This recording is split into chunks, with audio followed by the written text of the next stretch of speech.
하나님께서 오늘 우리에게 주시는 말씀은 열왕기하 4장 11절부터 16절까지의 말씀입니다. 제가 한 절 읽고 여러분들이 한 절 읽고 하나님의 말씀 교독해서 읽도록 하겠습니다.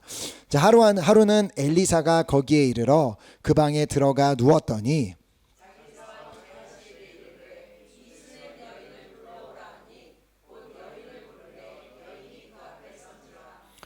엘리사가 자기 사환에게 이르되 너는 그에게 이르라.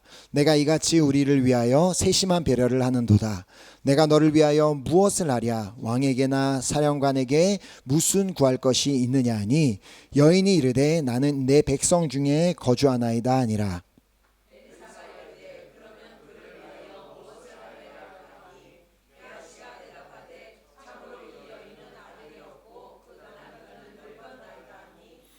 이르되 다시 부르라 하여 부르매 여인이 문에 서니라. 엘리사가 이르되 한 해가 지나 이때쯤에 내가 아들을 안으리라 하니 여인이 이르되 아니로소이다. 내 주 하나님의 사람이여 당신의 계집종을 속이지 마옵소서 하니라. 아멘. 아멘. 오늘 이 시간은 어제 기도 모임 시간에 나눴던 말씀에 이어서 계속해서 열왕기하 4장에 기록된 이야기를 나누려고 합니다.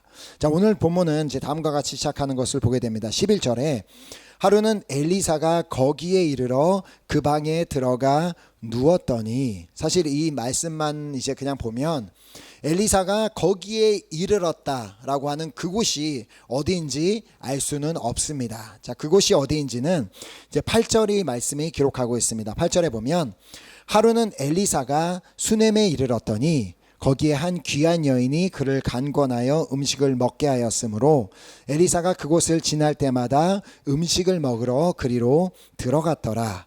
자, 여기 보면 이름은 전혀 알 수 없지만 어떤 귀족에 속한 한 수넴 여인이 엘리사 선지자가 그 수넴을 지나갈 때마다 늘 자신의 집에 모셨음을 보게 됩니다. 자, 그런데 그 여인은 엘리사 선지자에게 이렇게 식사 대접하는 것만으로 만족을 하지 못했는지 이제는 남편에게 한 가지 제안을 하게 됩니다. 자, 10절에 보면 청하건대 우리가 그를 위하여 작은 방을 담 위에 만들고 침상과 책상과 의자와 촛대를 두사이다. 그가 우리에게 이르면 거기에 머물리이다 하였더라.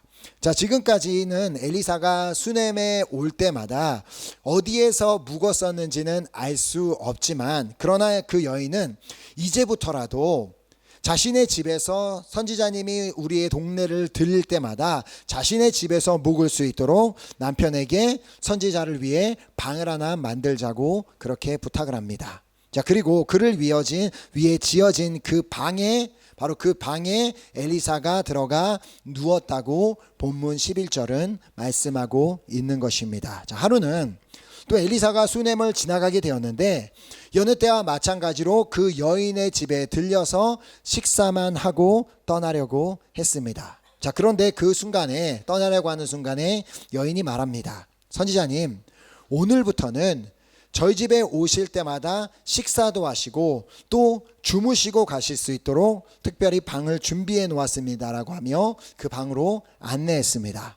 자, 그 방에 들어가 보니 자신을 위해서 침상과 책상과 의자와 또 촛대가 준비되어 있었습니다. 자, 엘리사는 그렇게 자신을 위해 준비된 그 방에 들어가 누워 있다가 가만히 생각해 보니까 그 여인과 그 남편에게 너무 고마운 거예요. 그래서 정말 이 사람들에게 내가 무언가는 해줘야 되겠다라는 그 마음이 들어 그 자신의 사환 게하시에게 그 여인을 불러오라고 말합니다. 그래 12절에 보면 자기 사환 게하시에게 이르되 이 수넴 여인을 불러오라 하니 곧 여인을 부르매 여인이 그 앞에 선지라.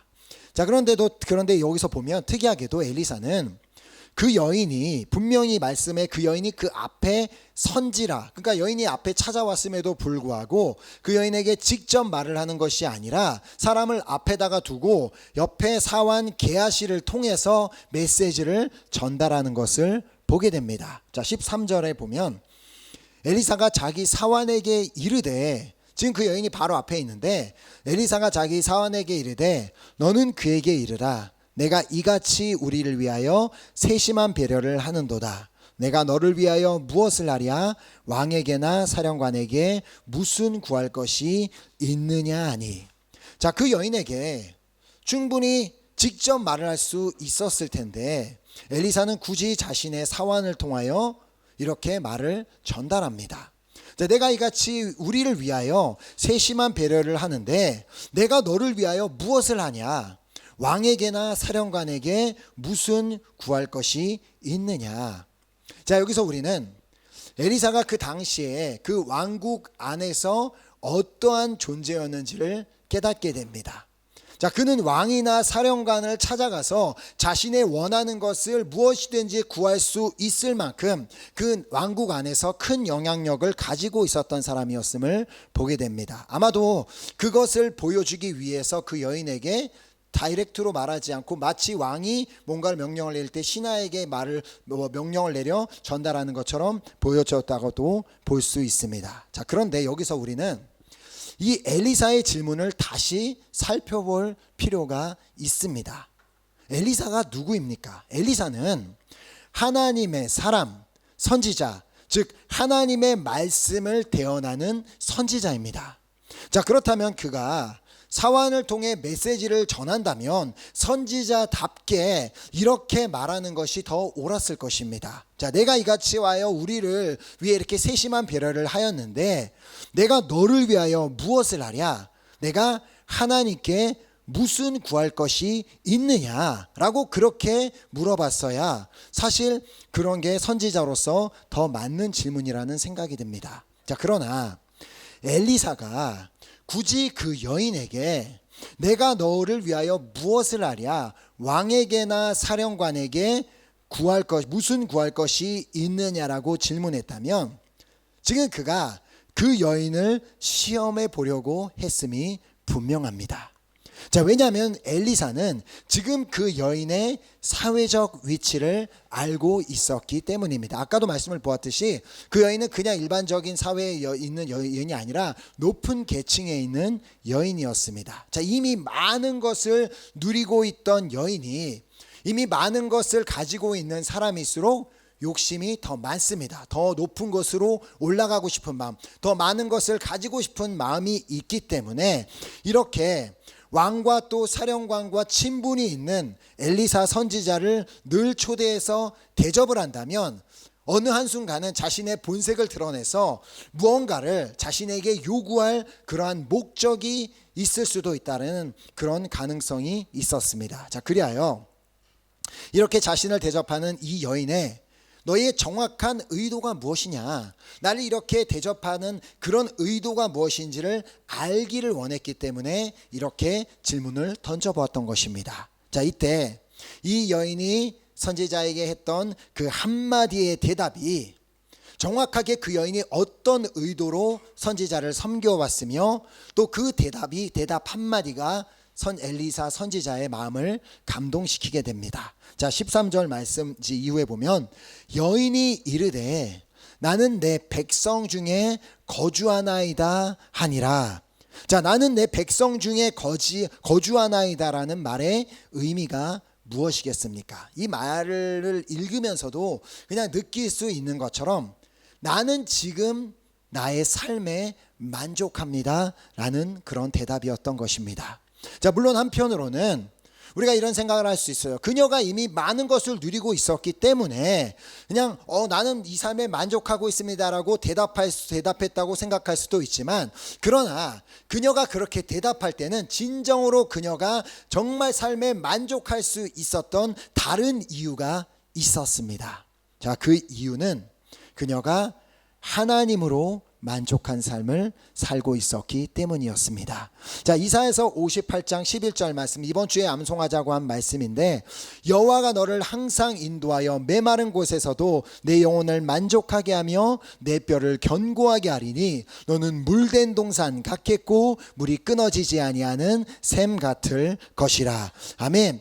아무리 우리가 많은 물질을 소유하고 있다 할지라도, 우리가 많은 인기를 누리고 있다 할지라도, 무언가를 가진 것이 많다 할지라도 결코 우리에게 그것이 영원한 만족을 가져다 줄 수 없습니다. 그러나 우리 하나님 한 분만으로는 우리가 정말 진정한 만족, 영원한 만족을 누릴 수 있게 됨을 믿습니다. 자, 그러므로 이 자리에 있는 우리 모두도 우리를 항상 인도하여 메마른 곳에서도 우리의 영혼을 만족하게 하시며 우리의 뼈를 견고하게 하시는 그 하나님으로 인하여 물이 끊어지지 아니하는 그런 샘같이 만족하게 되는 우리 모두가 될 수 있기를 소망하며 축복합니다. 아멘. 자, 그렇게 그 여인은 이미 하나님 한 분만으로 만족한 그러한 삶을 살고 있었지만, 자, 그래도 엘리사는 그 여인을 위해서 무언가를 하나님께 구하고 싶었습니다. 자, 그래서 사환에게 묻습니다.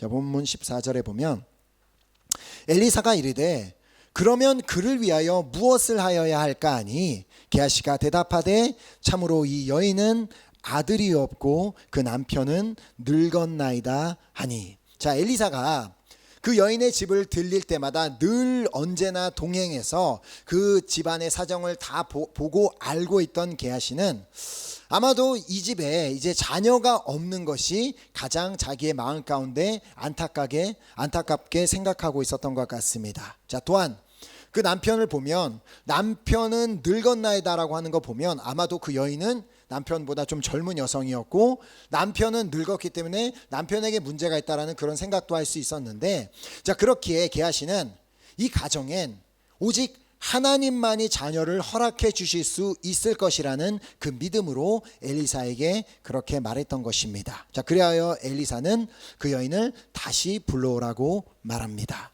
자, 그리고 이번에는 그녀에게 직접 말을 합니다. 왜 직접 말을 하겠어요? 이제는 그녀의 진정한 의도가 무엇인지를 알았기 때문에, 하나님의 사람을 섬기고자 하는 그 중심에서 우러난 그 섬김임을 알았기 때문에 이제는 그녀에게 다이렉트로 말을 합니다. 자, 16절에 보면 16절에 이미 엘리사가 이르되 한 해가 지나 이때쯤에 내가 아들을 안으리라 하니 여인이 이르되 아니로소이다. 내 주 하나님의 사람이여 당신의 계집종을 속이지 마옵소서 하니라. 자, 이 말씀을 보면 지금 그 여인과 그 남편은 그냥 자녀를 낳는 것에 대한 완전히 포기를 하고 있었음을 보게 됩니다. 이것은 불가능한 일이다. 우리 가정에는 아마 자녀가 없을 것이다라고 그렇게 포기하고 있었음을 보게 됩니다. 자, 그러니까 이제 엘리사가 그녀에게 내가 내년 이때쯤이면 아이를 낳게 될 것이다라고 말을 하자, 아니 무슨 말을 하십니까? 당신의 종을 속이지 마세요라고 그렇게 말했던 것입니다. 자, 그녀는 도무지 그 엘리사의 말을 들어도 그 사실이 믿어지지 않았습니다. 자, 그러나 그 엘리사의 말대로 그녀는 그 다음 해에 아들을 낳게 됩니다. 자, 이미 하나님 한 분만으로 충분히 만족한 삶을 살고 있었던 그녀의 인생에 생각지 못했던 너무나도 큰 기쁨이 그녀의 삶에, 그녀의 가정에 찾아오게 된 것입니다. 자, 그런데 어느 날 생각지도 못했던 일이 그 가정에 일어나게 됩니다. 자, 하루하루 너무나도 잘 자라고 있던 아이가, 그 가정에 너무나 큰 기쁨이었던 아이가 하루는 아빠를 따라서 밭에 나가 있었는데 갑자기 자기 머리가 너무 아프다고 그렇게 고통을 호소하기 시작하자 아빠가 급히 종들을 불러서 엄마에게 데려다 주라. 그래서 엄마에게 보냈는데 그 엄마와 함께 일어난 일이 20절에 기록이 되어 있습니다. 자, 곧 어머니에게로 데려갔더니 낮까지 어머니의 무릎에 앉아 있다가 죽은지라. 어느 날 자신의 삶에 찾아왔던 너무나도 큰 기쁨이 하루아침에 큰 절망으로, 큰 슬픔으로 바뀌는 일이 일어나게 됩니다. 자, 이 아들의 죽음 앞에서 가장 먼저 떠올랐던 사람은 엘리사였습니다. 왜냐하면 이 모든 사건은 엘리사와의 만남에서부터 시작된 일이었기 때문이었습니다. 엘리사를 만나지 않았다면 지금 자신의 삶에 이러한 고통을 겪을 일은 없었기 때문입니다. 자, 그렇게 그녀는 그녀의 마음 속에서는, 내면에서는 한편으로는 엘리사를 원망하는 마음, 내가 차라리 그 사람을 만나지 않았다라면, 차라리 그 사람을 초대하지 않았더라면 나는 그런 원망하는 마음과, 또 한편으로는 아니야, 하나님은 무슨 뜻이 있으실 거야, 하나님이라면 모든 계획이 있으실 거라는 그 하나님을 향한 믿음이 그 안에서 싸우기 시작했습니다.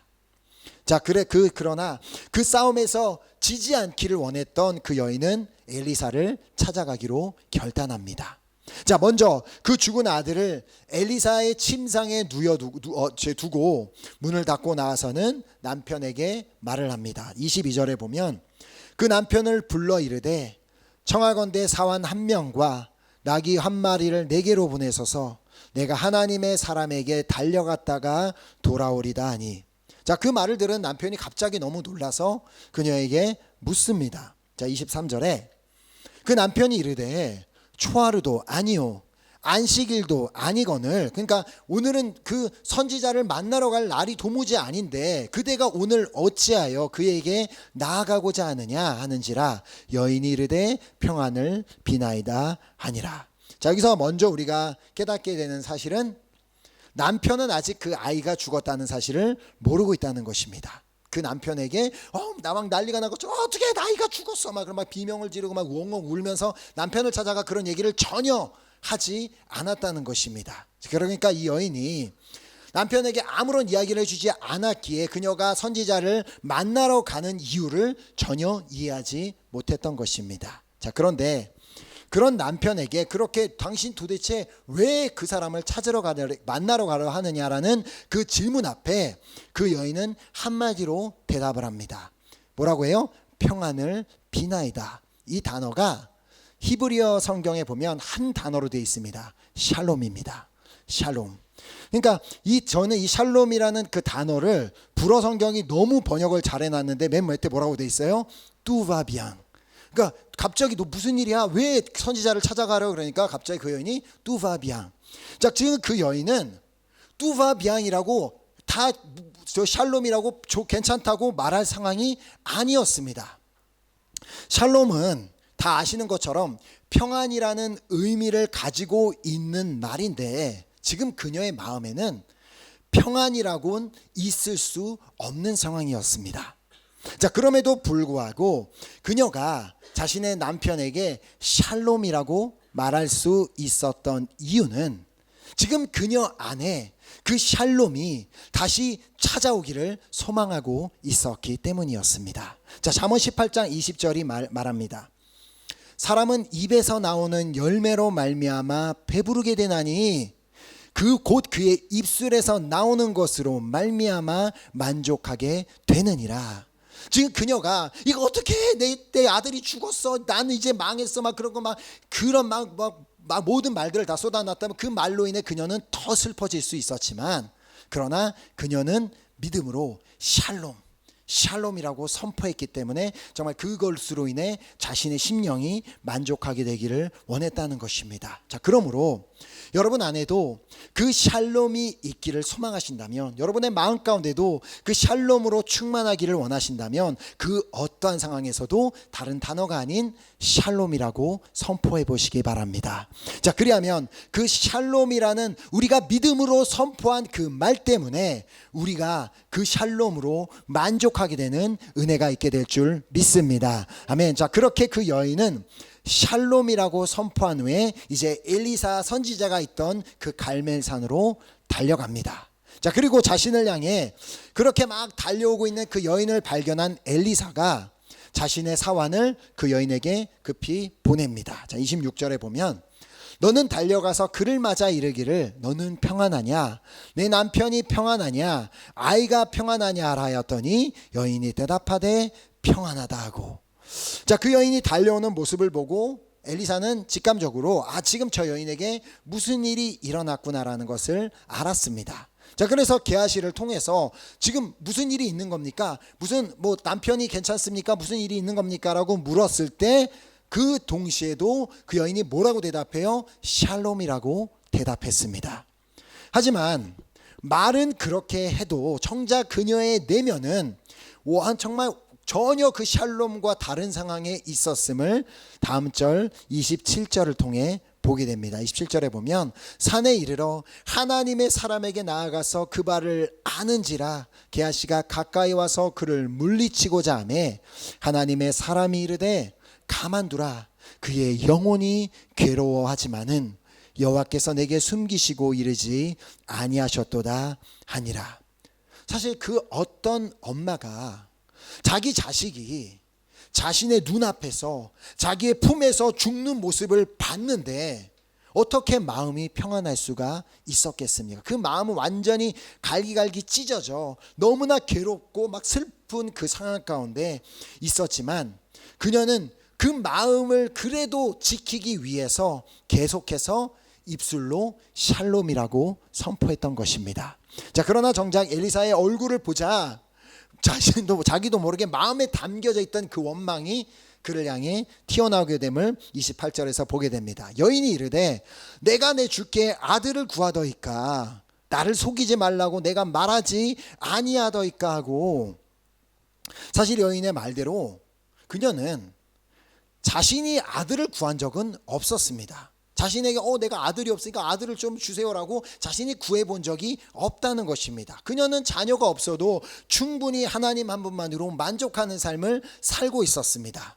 자, 그러던 어느 날 자신이 원하는 바와 상관없이 그냥 엘리사 선지자를 통하여 하나님께서는 아들을 약속하여 주시고 또 그렇게 그 아이를 가지게 돼서 그 아이로 인해 잠시나마 기뻐하는가 싶다니 오히려 그 아이로 인해 하나님께서 주신 그 자녀로 인해 큰 고통을 겪게 되었던 것입니다. 자, 그녀의 그러한 고통을 너무나 잘 알고 있던 엘리사는 그녀를 위해 그녀의 집으로 함께 가게 됩니다. 자, 그렇게 도착해서 가보니까 자신의 방에 가보니까 그 죽은 아이가 자신의 침상에 누워 있었습니다. 자, 그 아이를 보고 엘리사는 하나님 앞에 나아갔다라고 33절이 말씀합니다. 자, 들어가서는 문을 닫으니 두 사람뿐이라 엘리사가 여호와께 기도하고.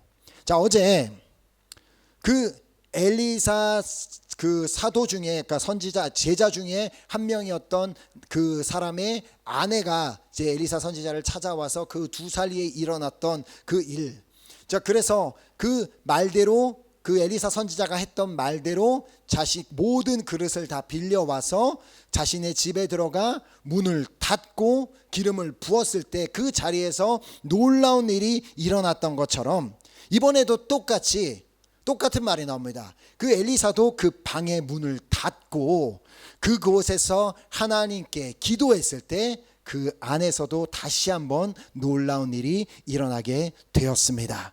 자, 이처럼 우리가 그 예수님의 그 말씀처럼 너는 기도할 때에 내 골방에 들어가 문을 닫고 하나님 앞에 기도하라는 그 말씀처럼 우리도 우리가 갖고 있는 그 정말 그 중요한 그 문제 해결 그 기도 제목이 있다면 그냥 그것 때문에 그냥 막연하게 그러지 말고 정말 믿음으로 방 문을 닫고 하나님 앞에 결단하는 심령으로 그렇게 믿음으로 나아가 기도할 때 하나님께서는 그 기도를 들으시고 우리의 삶 가운데도 이 엘리사 이 여인에게 했었던 역사 정말 그 놀라운 일이 우리의 삶 가운데도 일어나게 될 줄 믿습니다. 자, 말씀에 이제 보면은 엘리사가 그래서 그 아이 위에 올라가서 뭐 자기 입을 그 아이의 입에 자기 눈을 그 아이의 눈에 뭐 자기의 손을 그 아이의 손에 막 엎드렸을 때 다시 막 그 아이의 살이 따뜻해지고 잠시 또 내려서 뭐 집안을 막 돌아다니다가 다시 그 아이 위에 엎드렸을 때 그 아이가 재채기를 7번 하고 다시 일어났다라고 그렇게 말을 하고 있지만 저는 그런 엘리사의 행동이 큰 의미가 있다고 생각하지는 않습니다. 그가 그렇게 했기 때문에 아이가 살아난 것이 아니라 그렇다면 오늘도 죽은 사람에 가서 우리가 똑같이 그 사람 위에 엎드려서 그러고 있으면 살아날 일이 일어날 수 있겠지만 그게 아니라 엘리사가 정말 그렇게 했던 이유는 그 아이가 이렇게 함으로써라도 하나님 앞에 내가 얼마만큼 이 아이가 다시 살아나기를 원하는지를 하나님 앞에 간절히 그 행동으로 보여주었던 것입니다. 자, 엘리사가 간절히 그 아이가 다시 살아나기를 구했던 이유는 단지 지금 그 여인이 너무 막 괴로워하고 있기 때문이 아니고 또 자신을 막 원망하고 있기 때문에 그래서 그가 그 아이가 다시 살아나기를 구한 것이 아니었습니다. 왜냐하면 엘리사는 그녀의 믿음을 보았기 때문이었습니다. 그 말로 표현할 수 없는 어마어마한 고통 가운데서도 하나님을 원망하고 하나님을 따지는 것이 아니라 그래도 그 자신의 마음을 지키기 위해 계속해서 샬롬입니다라고 그렇게 선포하는 그녀의 믿음을 보고 하나님, 이 여인이 이러한 믿음을 가지고 계시는 거 보시지 않습니까? 그러니까 이 아이를 살려 주시옵소서라고 기도하였던 것입니다. 자, 하나님께서는 우리에게도 분명히 말씀하셨습니다. 민수기 14장 28절에 그들에게 이르기를 여호와의 말씀에 내 삶을 두고 맹세하노라. 너희 말이 내 귀에 들린 대로 내가 너희에게 행하리니. 아멘. 그러므로 우리도 그 어떠한 상황 가운데서도 정말 말로는 막 다른 말을 하고 싶지만 그러나 그걸 꾹 참고 샬롬이라고 선포할 때 하나님께서 그 음성을 들으시고 우리 삶 가운데 역사해 주실 줄 믿습니다. 자, 결국 그녀가 믿음으로 샬롬이라고, 정말 마음은 그렇지 않은데 정말 그래도 믿음으로 샬롬이라고 선포했을 때 그녀의 아들이 다시 살아나는 기적을 통하여 진정한 샬롬이 그녀의 마음에 찾아왔던 것처럼 우리도 정말 샬롬이라고 어떠한 상황 가운데서도 믿음으로 선포할 때 하나님께서 진짜 그 샬롬이 우리의 심령 가운데 찾아오는 그 은혜를 허락하여 주실 줄 믿습니다. 자, 그러므로 오늘 우리는 예배를 통하여 이 여인의 두 마디의 말을 기억했으면 좋겠습니다. 아까 여인이 얘기했던 나는 내 백성 중에 거하나이다 라는 그 말과 샬롬이라는 말입니다. 자, 하나님께서는 이미 우리가 우리의 삶에 만족할 만한 충분히 많은 은혜를 허락하여 주셨습니다. 우리에게 어떤 대단한 걸 주지 않았다고 생각할지라도 이미 우리에게 대단한 거 주셨잖아요. 2000년 전 독생자 예수 그리스도의 그 귀한 생명을 우리를 위해 주셨는데 그것보다 더 큰 은혜가 어디에 있습니까? 그 은혜로 말미암아 우리가 구원받게 되고 또 하나님 나라에 갈 수 있게 되었는데 그것보다 더 큰 은혜를 어떻게 하나님께 구할 수 있겠냐는 것입니다. 자, 그러므로 정말 하나님께서는 우리 사도 바울에게 말씀하셨던 것처럼 우리 한 사람 한 사람에게 말씀하십니다. 내 은혜가 내게 족하도다. 자, 하지만 우리가 여전히 오늘 하나님께서 우리에게 충분한 은혜를 주셨음에도 우리가 만족하지 못하고 여전히 뭔가가 부족하다고 느끼고 있는 이유는 우리의 입이 그 여인처럼 그냥 믿음으로 나는 하나님으로 만족합니다 라는 그 선포와 또 샬롬이라는 그 선포를 하지 않기 때문입니다. 그 말을 하는 대신 나는 이게 부족해, 난 저게 없어, 이게 문제야, 저게 문제야 라고 자꾸 그와 반대되는 말을 하기 때문에 그 말로 인해 우리의 내면이 자꾸 더 비어져 가게 되는 것입니다.